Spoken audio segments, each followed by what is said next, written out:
आप सभी को SYD क्लासेस में स्वागत है।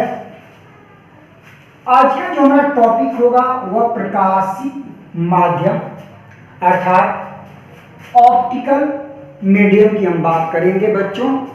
तो ये भौतिक विज्ञान में आता है। तो आइए हम जानते हैं कि प्रकाशित माध्यम क्या होता है। सबसे पहले हम इसकी परिभाषा से स्पष्ट करेंगे। वे वस्तुएं जिनमें से होकर प्रकाश गमन कर सकता है उन्हें हम प्रकाशीय माध्यम कहते हैं। अर्थात जिस वस्तु से प्रकाश गमन, जिस वस्तु से होकर अगर प्रकाश गमन कर सकता है अर्थात चल सकता है उसमें, तो उसी को हम प्रकाशीय माध्यम कहते हैं। अब ये जो है वस्तुओं में से होकर प्रकाश के चलने की जो क्षमता होती है ना, उस प्रकाश के चलने की क्षमता के आधार पर उन्हें 3 श्रेणियों में बांटा गया है। कितने श्रेणियों में बांटा गया है? 3 श्रेणियों में बांटा गया है। पहला नंबर पारदर्शक, दूसरा नंबर पारभासक और तीसरा नंबर अपारदर्शक।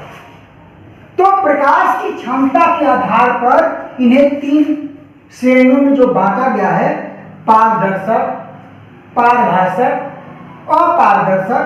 तो हम अब ये जानेंगे कि पारदर्शक क्या होता है।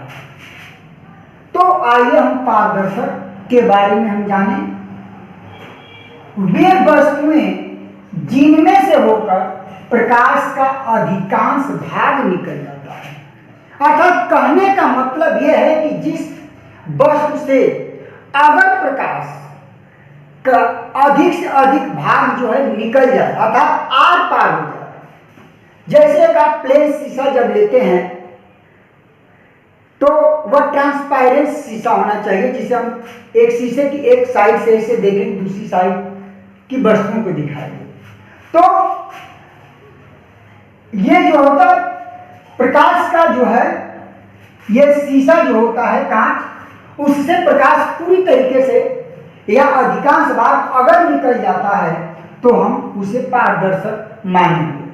तो यही है कि वे वस्तुएं जिनमें से होकर प्रकाश का अधिकांश भाग निकल जाता है अर्थात आर पार हो जाता है, उन्हें हम पारदर्शक कहते हैं। जैसे में पानी हुआ, स्वच्छ पानी जो होता है, साफ पानी, स्वच्छ पानी, हवा और कांच इत्यादि। साफ पानी है, उसमें प्रकाश जो होता है आर पार निकल जाता है अधिकांश भाग। फिर हवा में भी प्रकाश का अधिकांश भाग जो होता है निकल जाता है।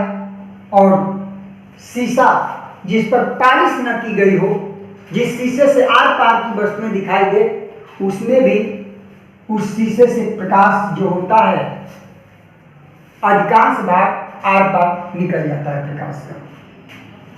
दूसरा नंबर का पारभासक। इसकी डिफिनेशन जो परिभाषा है, वे वस्तुएं जिनमें से होकर प्रकाश आंशिक रूप से निकल सकता है।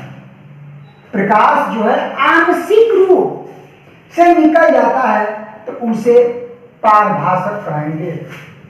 जैसे घिसा हुआ कांच, घिसा हुआ जो कांच होता है ना, उससे प्रकाश जो है पूरी तरीके से या अधिक भाग प्रकाश का नहीं निकल पाता है, आंशिक भाग निकल पाता है, कुछ भाग निकल पाता है, पूरी तरीके से प्रकाश निकल नहीं पाएगा, अधिक मात्रा में प्रकाश नहीं निकल पाता।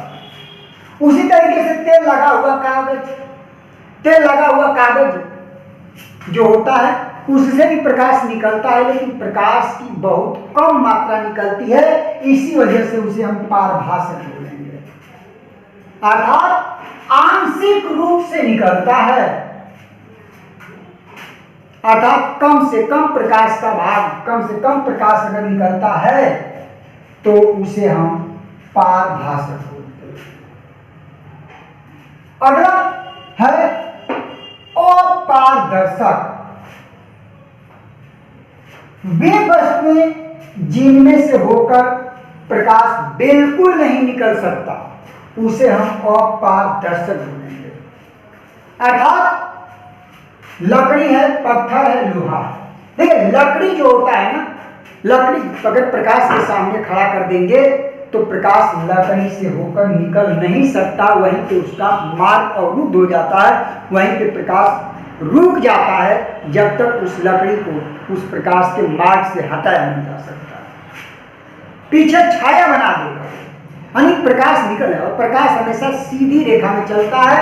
यह नहीं है कि प्रकाश के मार्ग में अगर कोई वस्तु आप रख दें तो उस मार्ग को छोड़कर अपना मार्ग बदल कर चला जाए, तो ऐसा नहीं है। इस वजह से लकड़ी जो होता है, पत्थर जो होता है, लोहा होता है, इन वस्तुओं से प्रकाश निकल नहीं सकता है तो उसके मार्ग में रख दिया जाता है। इसी वजह से ये अपारदर्शक होता है। यानी कि जिस वस्तु से अगर प्रकाश निकल नहीं पाता है वह हमारा अपारदर्शक हो जाएगा। जिस वस्तु से प्रकाश का अधिक से अधिक भाग निकल जाता है वह हमारा पारदर्शक होता है, और जिस वस्तु से प्रकाश आंशिक रूप से निकलता है उसे हम पारभाषक बोलते हैं। तो आपने जो है ये प्रकाशीय माध्यम और उनकी कितनी श्रेणियां हैं इनके बारे में बताए हैं हम, और आपने जो है सीखा। आप का जो हमारा टॉपिक है यहीं पे जो है समाप्त होता है। आप वीडियो लाइक करिए, वीडियो को शेयर एंड सब्सक्राइब कीजिए। जय हिंद।